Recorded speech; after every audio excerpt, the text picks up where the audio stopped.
ओम नमो भगवते वासुदेवाय नमः। ओम नमो नारायणाय नमः।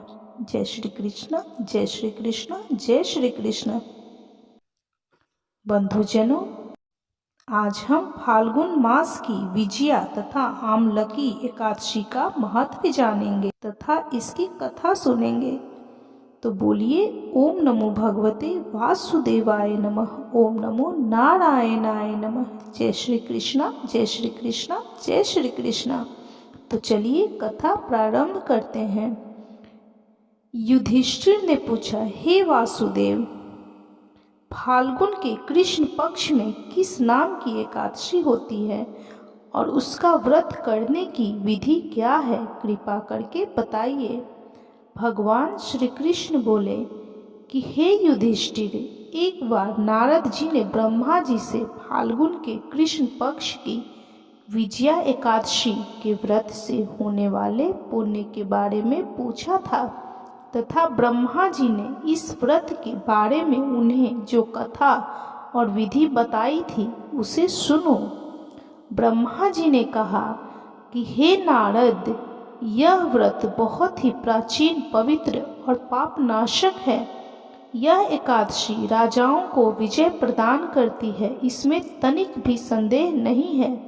त्रेता युग में मर्यादा पुरुषोत्तम श्री रामचंद्र जी जब लंका पर चढ़ाई करने के लिए समुद्र के किनारे पहुँचे, तब उन्हें समुद्र को पार करने का कोई उपाय नहीं सूझ रहा था। उन्होंने लक्ष्मण जी से पूछा, सुमित्रा नंदन, किस उपाय से इस समुद्र को पार किया जा सकता है?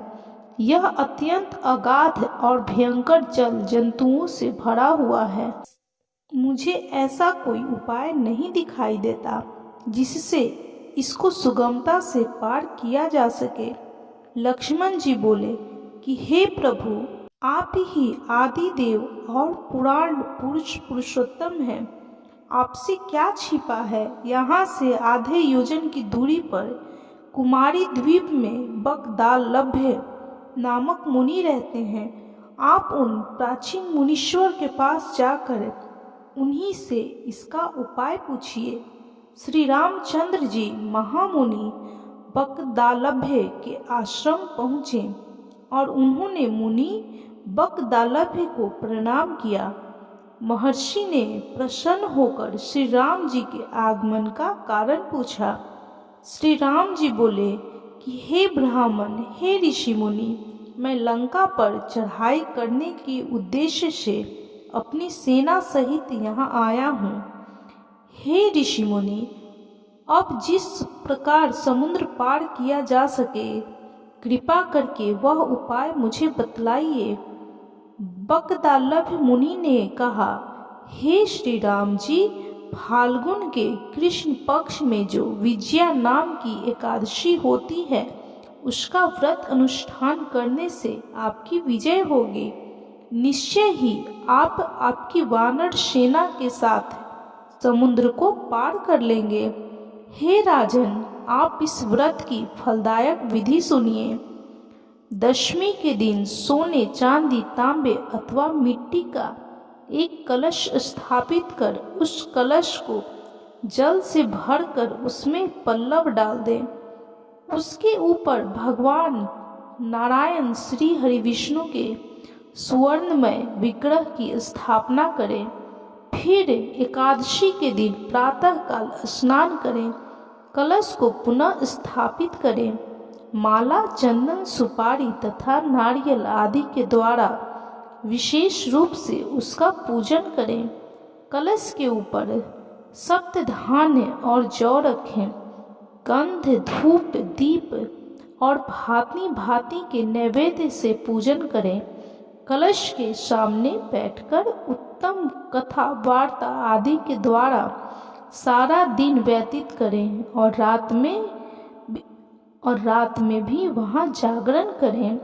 अखंड व्रत की सिद्धि के लिए घी का अखंड दीपक जलाएं। फिर द्वादशी के दिन सूर्योदय होने पर उस कलश को किसी जलाशय के समीप, नदी, झरने, पोखरे के तट पर स्थापित करें और उसकी विधिवत पूजा करके देव प्रतिमा सहित उस कलश को वेद वेता ब्राह्मण के लिए दान कर दें। कलश के साथ ही और भी बड़े बड़े दान देने चाहिए। हे श्री राम, आप अपने सेनापतियों के साथ इस विधि से प्रयत्न पूर्वक विजया एकादशी का व्रत अनुष्ठान कीजिए, इससे आपकी विजय होगी। ब्रह्मा जी कहते हैं कि हे नारद मुनि, यह सुनकर श्री रामचंद्र जी ने मुनि के कथनानुसार उस समय विजया एकादशी व्रत का अनुष्ठान पूरे मन से इस व्रत का पालन किया। उस व्रत के करने से श्री रामचंद्र जी विजयी हुए। उन्होंने संग्राम में रावण को मारा, लंका पर विजय पाई और सीता को प्राप्त किया। बेटा, जो मनुष्य इस विधि से व्रत करते हैं उन्हें लोक में विजय प्राप्त होती है और उनका परलोक भी अक्षय बना रहता है। भगवान श्री कृष्ण कहते हैं कि हे युधिष्ठिर, इस कारण विजया एकादशी का व्रत करना चाहिए। इस प्रसंग को पढ़ने और सुनने से मनुष्य को वाजपेयी यज्ञ का फल प्राप्त होता है। विष्णु भगवान का किसी भी रूप में पूजन मानव मात्र की समस्त मनोकामनाएं पूर्ण करता है। भगवान राम हालांकि स्वयं भगवान श्री हरि विष्णु के अवतार थे, अपितु अपनी लीलाओं के चलते प्राणियों का सन्मार्ग दिखाने के लिए उन्होंने विष्णु भगवान के निमित्त इस व्रत को किया।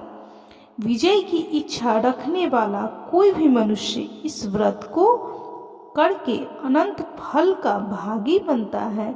विजया एकादशी का व्रत प्राणी मात्र को हर क्षेत्र में विजय श्री प्रदान करता है। तो आपके मन में भी अगर कोई भी मनोकामना हो, कोई भी ऐसी इच्छा हो, तो आप भी इस कथा को, इस विजया एकादशी व्रत कथा का महत्व जरूर सुने। यदि आप इस व्रत को कर सकते हैं तो व्रत का अनुष्ठान भी पूरे मन से करें और विधिवत इस कथा को सुनकर पूरे मन से इस व्रत का पालन करें।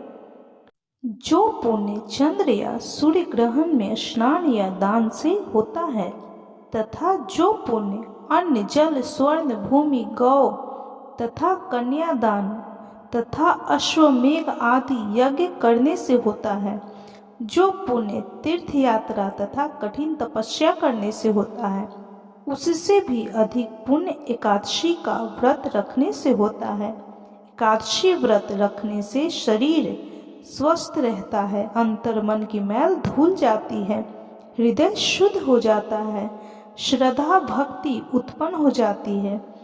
भगवान श्री हरि विष्णु को प्रसन्न करने का मुख्य साधन एकादशी व्रत ही है। तो बोलिए ओम नमो भगवते वासुदेवाय नमः, ओम नमो नारायणाय नमः। जय श्री कृष्णा, जय श्री कृष्णा, जय श्री कृष्णा। बंधुजनों, जितना हो सके इस कथा को शेयर कीजिए।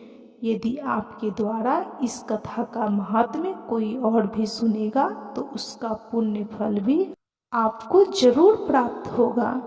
यदि यह विजया एकादशी व्रत कथा आपको अच्छी लगी हो तो कमेंट जरूर करें और जितना हो सके इस वीडियो को शेयर कीजिए, लाइक कीजिए और चैनल को सब्सक्राइब करना बिल्कुल भी ना भूलें।